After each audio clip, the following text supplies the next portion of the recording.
Om Swastiastu.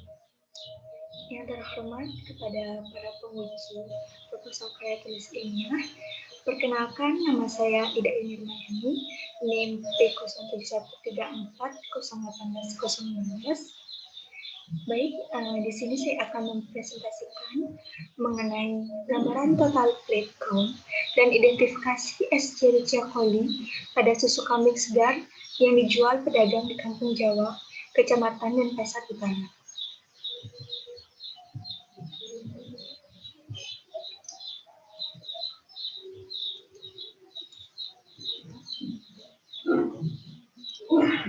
Adapun latar belakang dalam penyusunan proposal ini yaitu seperti yang saya ketahui bahwa susu kambing telah dipercaya oleh masyarakat akan nutrisinya, di mana susu kambing memiliki berbagai macam senyawa bioaktif dan nutrisi yang baik bagi tubuh seperti protein, lemak, karbohidrat, dan lain sebagainya. Akan tetapi, susu kambing segar mudah rusak akibat terkontaminasi saat diperjualbelikan oleh pedagang kaki lima. Salah satu kontaminasinya adalah debu. Tidak hanya debu, tetapi kontaminasi susu juga dapat disebabkan oleh bakteri, di mana salah satu indikasi susu terkontaminasi bakteri yaitu Escherichia coli, di mana susu tercemar Escherichia coli melebihi batas cemaran mikroba yang ditetapkan oleh Badan Standarisasi Nasional, di mana batas cemarannya yaitu 1 kali 10⁻6 koloni per mili. Adapun susu terkontaminasi disebabkan oleh 1 kegiatan distribusi susu, kemudian ada faktor lingkungan, penjual yang kurang higienis, kemudian ada proses penyimpanan serta pengolahan susu, dan proses pemerahan susu dari peternak.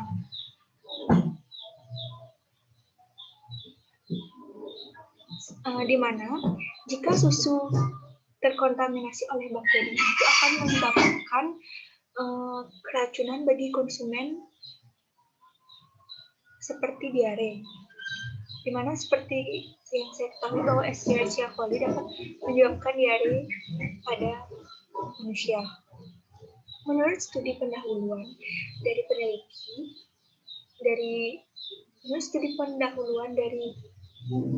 penulis bahwa Denpasar khususnya di Kampung Jawa banyak diperjualbelikan susu kambing segar, di mana Kampung Jawa ini terletak di daerah Desa Wanesari, tepatnya di Kecamatan Denpasar Utara. Kemudian menurut BPOM Denpasar bahwa pada tahun 2018 terdapat kasus keracunan akibat susu di Bali, di mana keracunan ini banyak dialami oleh anak-anak. Kemudian menurut Dinas Kesehatan Provinsi Bali bahwa keracunan akibat pangan dilaporkan terdapat 365 kasus. Salah satunya yang paling banyak disebabkan oleh bakteri. Nah, dari latar belakang tersebut, peneliti tertarik untuk meneliti gambaran total plate count dan identifikasi Escherichia coli pada susu kambing segar yang dijual pedagang di Kampung Jawa, Kecamatan Denpasar Utara, di mana susu kambing segar ini diproses secara sangat sederhana dan dapat terkontaminasi bakteri dengan mudah. Maka dari itu perlu diteliti untuk mengetahui apakah susu yang dijualbelikan di Kampung Jawa itu aman dan proses pengolahannya higienis.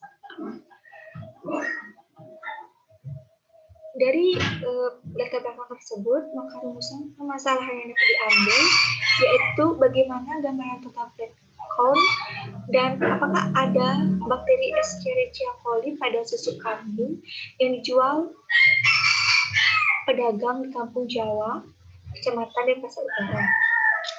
Adapun tujuan penelitian ini yaitu ada tujuan umum, di mana tujuan umumnya yaitu untuk mengetahui gambaran total plant count dan ada tidaknya bakteri Escherichia coli pada susu kambing segar yang dijual pedagang di kampung Jawa, Kecamatan Denpasar. Kemudian tujuan khususnya ada untuk menghitung total plant count pada susu kambing segar, kemudian mengidentifikasi bakteri Escherichia coli pada susu kambing segar, dan yang terakhir ada mendeskripsikan total plant count dan adanya bakteri Escherichia coli pada susu kambing segar.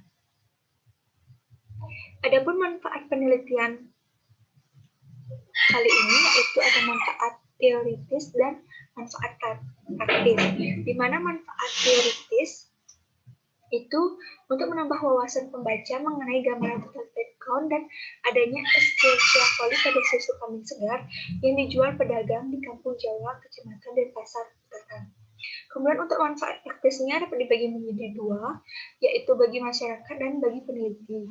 Di mana bagi masyarakat diharapkan untuk menambah wawasan bagi masyarakat mengenai kualitas dan batas cemaran bakteri yang boleh ada pada susu kambing segar menurut Standar Nasional Indonesia tahun 2011. Kemudian bagi peneliti diharapkan menambah wawasan mengenai bakteriologi yang dapat dimanfaatkan penulis dalam penelitian ini. Adapun tujuan pustaka yaitu ada susu kambing dan susu segar, di mana susu segar merupakan bahan makanan yang bergizi tinggi karena di dalam susu segar mengandung berbagai zat makanan yang lengkap dan seimbang seperti protein, lemak, karbohidrat, mineral, dan vitamin yang sangat dibutuhkan oleh tubuh manusia. Kemudian ada susu kambing, di mana susu kambing memiliki nilai gizi yang lebih tinggi dan lebih mudah dicerna karena globula lemak yang berdiameter kecil lebih banyak yaitu 82,7%, sedangkan pada susu sapi hanya 65,4%. Kemudian ada kandungan gizi susu kambing, di mana pada tabel tersebut dijabarkan bahwa banyak sekali kandungan gizi pada susu kambing, di mana kandungan gizi tersebut memiliki manfaat untuk kekuatan tulang, untuk menjaga kulit agar tetap segar, kemudian ada untuk memelihara kesehatan mata, dan mencegah kebutaan. Kemudian kerusakan susu oleh mikroorganisme, di mana tumbuhnya mikroorganisme di dalam susu dapat menyebabkan mutu susu rusak, di mana antara lain pengasaman dan penggumpalan yang disebabkan oleh fermentasi laktosa menjadi asam laktat oleh bakteri, kemudian berlendir yang disebabkan karena terjadi pengentalan dan pembentukan lendir akibat pengolahan kapsul oleh bakteri, kemudian ada penggumpalan susu yang timbul tanpa penurunan pH. Kemudian seperti yang diketahui penulis bahwa cemaran mikroorganisme itu merupakan bakteri patogen, di mana bakteri patogen yang mencemari susu kambing itu ada berbagai macam. Namun yang penulis jabarkan kali ini yaitu tentang Escherichia coli. Sebenarnya Escherichia coli umumnya merupakan bakteri patogen yang dapat ditemukan pada saluran pencernaan manusia, di mana bakteri Escherichia coli ini memiliki morfologi berbentuk batang lurus, tidak berspora, gram negatif, ukuran 0,4 sampai 0,7 mikrometer dikali 1,4 mikrometer. Sebagian dapat bergerak aktif menggunakan flagel, peritrik, dan beberapa strain mempunyai kapsul. Menurut Standar Nasional Indonesia tahun 2000, bahwa salah satu syarat Escherichia coli pada air susu itu adalah negatif. Akan tetapi jika bakteri ini terdapat pada air susu yang sebelum dipasteurisasi, akan menandakan adanya kontaminasi susu melalui tangan manusia atau alat-alat yang digunakan. Adapun pemeriksaan bakteriologi untuk mengidentifikasi adanya cemaran pada susu, yaitu satu ada total plate count, di mana total plate count ini merupakan suatu metode untuk menunjukkan jumlah mikroba yang terdapat dalam suatu produk dengan cara menghitung jumlah koloni bakteri yang ditumbuhkan pada media agar.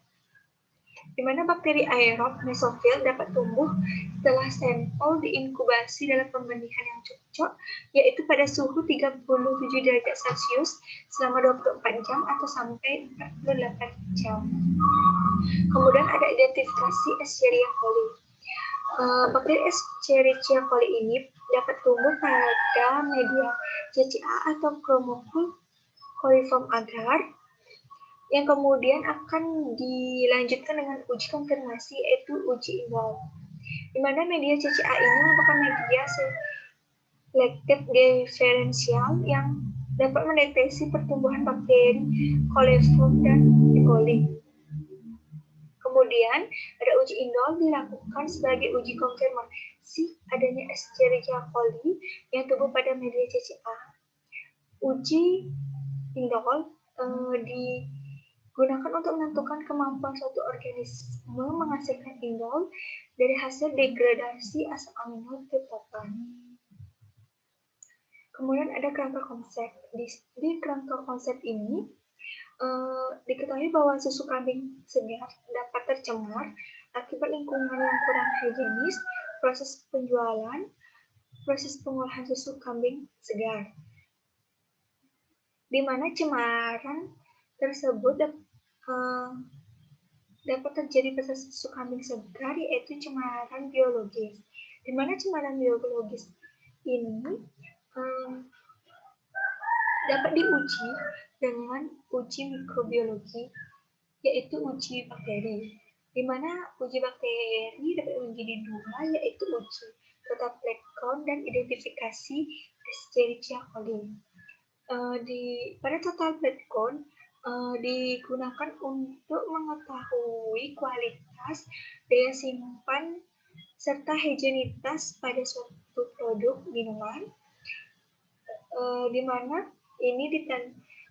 hasil pemeriksaannya dilaporkan memenuhi syarat atau tidak memenuhi syarat sesuai dengan Standar Nasional Indonesia nomor 3141/1 tahun 2013. Kemudian pada identifikasi Escherichia coli ini untuk menunjukkan adanya kontaminasi tinja pada susu kambing segar yang dinyatakan dalam bentuk positif atau negatif. Kemudian ada variabel dan definisi operasional. Di sini variabel yang penulis gunakan yaitu variabel bebas atau tunggal, di mana variabel bebasnya yaitu total plate count dan identifikasi bakteri Escherichia coli pada susu kambing segar yang dijual oleh pedagang di Kampung Jawa, Kecamatan Denpasar Utara. Kemudian definisi operasionalnya yang penulis gunakan ada 4, yaitu susu kambing segar, total plate count, identifikasi bakteri Escherichia coli, dan identifikasi bakteri Escherichia coli. Kemudian di bab 4 ada metode penelitian, di mana jenis penelitian yang penulis gunakan yaitu penelitian kuantitatif dengan pendekatan deskriptif, di mana pendekatan deskriptif ini yaitu satu metode yang digunakan untuk menggambarkan dan mendeskripsikan variabel-variabel yang akan diteliti. Kemudian ada alur penelitian, di mana alur penelitian ini dimulai dari pengurusan izin penelitian, kemudian pengambilan sampel, di mana pengambilan sampel dilakukan di pedagang, Kampung Jawa, Kecamatan Denpasar, kemudian sampel dibawa ke laboratorium, kemudian dilakukan pemeriksaan bakteriologi, yaitu angka lempeng total atau total plate count, identifikasi Escherichia coli, kemudian hasilnya diolah, kemudian diinterpretasikan. Selanjutnya ada tempat dan waktu penelitian. Tempat dan waktu penelitian itu penulis menggunakan susu kambing segar yang dijual pedagang di Kampung Jawa, tepatnya di Dusun Wanasari, yang masuk dalam wilayah Desa Daupurikaje, Kecamatan Denpasar Utara, yang akan dilakukan pada bulan Maret sampai April tahun 2021. Kemudian ada sampel penelitian. Unit analisis dalam penelitian ini yaitu sampel susu kambing segar. Kemudian bisa sampelnya ada 10 sampel. Teknik pengambilan sampelnya yaitu pengambilan non-probability sampling dengan sampling jenuh, di mana peneliti menggunakan 10 sampel susu dari 10 pedagang yang ada di Kampung Jawa, Kecamatan Denpasar Utara, di mana sampel yang diambil yaitu 1 botol susu kambing segar yang dijual oleh pedagang tersebut. Kemudian ada kriteria sampel. Kriteria sampel ini dibagi menjadi 2, yaitu inklusi, antara lain susu kambing segar yang telah dikemas dalam botol plastik kecil, masih layak konsumsi, tidak basi. Kemudian ada kriteria eksklusi, yaitu susu kambing segar yang belum dikemas dalam botol plastik, sudah basi, sudah berubah warna, dan rasanya berbeda dari susu normal. Kemudian ada jenis dan teknik pengumpulan data, di mana jenis data yang dikumpulkan atau digunakan oleh penulis yaitu data primer dan data sekunder. Data primer ini didapatkan penulis dari hasil pemeriksaan total plate count dan identifikasi bakteri Escherichia coli. Kemudian data sekundernya penulis dapatkan dari jurnal-jurnal penelitian yang terkait dengan uji total plate count dan identifikasi bakteri Escherichia coli, kemudian dari standar nasional Indonesia, dan dari buku-buku yang terkait uji total plate count dan identifikasi bakteri Escherichia coli. Kemudian ada teknik pengumpulan data. Teknik pengumpulan data yang penulis gunakan yaitu ada teknik wawancara dan observasi, di mana teknik ini digunakan untuk mengetahui data pedagang, antara lain nama, sudah berapa lama berjualan, kemudian proses pengolahan susu, proses penjualan susu kambing segar. Kemudian ada instrumen penelitian. Instrumen penelitian ini dibagi menjadi 2, yaitu instrumen pengumpulan data yang terdiri dari formulir observasi dan wawancara, kemudian ada alat tulis dan kamera digital. Kemudian ada instrumen pemeriksaan laboratorium. Ini merupakan alat dan bahan yang akan digunakan oleh penulis untuk melakukan pemeriksaan total plate count dan identifikasi bakteri Escherichia coli. Selanjutnya ada pemeriksaan laboratorium. Pemeriksaan laboratorium bakteriologi yang akan dilakukan oleh penulis dibagi menjadi 3 tahapan, yaitu tahap pra-analitik, dan post-analitik. Tahap pra-analitik terdiri dari pembuatan media NaCl, media PCA, media CCA, pengambilan sampel, dan persiapan sampel. Kemudian tahap analitik itu pemeriksaan total plate count. Bakteri yang tumbuh pada media PCA akan dikultur pada media CCA untuk mendapatkan koloni tunggal, yaitu koloni Escherichia coli. Kemudian koloni Escherichia coli ditanamkan pada media SIM untuk diuji sulfur, indol, dan motilitasnya. Kemudian pada tahap post analitik yaitu dilakukan perhitungan koloni yang tumbuh pada platform agar, kemudian pelaporan hasil pada media CCA berupa koloni tunggal Escherichia coli yang tumbuh pada media CCA berwarna biru keunguan atau hitam keunguan. Kemudian pelaporan hasil uji indol, di mana uji indol positif jika terdapat cincin berwarna merah muda setelah penambahan reagen kontak. Kemudian ada pengolahan dan analisis data, di mana teknik pengolahan data yang digunakan oleh penulis yaitu data-data yang digunakan penulis kan dideskripsikan dalam bentuk tabulating data yang kemudian diisi oleh narasi. Selanjutnya ada analisis data. Analisis data yang digunakan oleh penulis yaitu analisis deskriptif, di mana analisis deskriptif ini digunakan penulis untuk membandingkan kenyataan di lapangan atau hasil pemeriksaan laboratorium berdasarkan Standar Nasional Indonesia Nomor 311.1 tahun 2011 tentang susu segar. Baik, sekian presentasi yang dapat saya sampaikan. Jika ada salah kata, saya mohon maaf dan saya tutup dengan para Santi. Santi.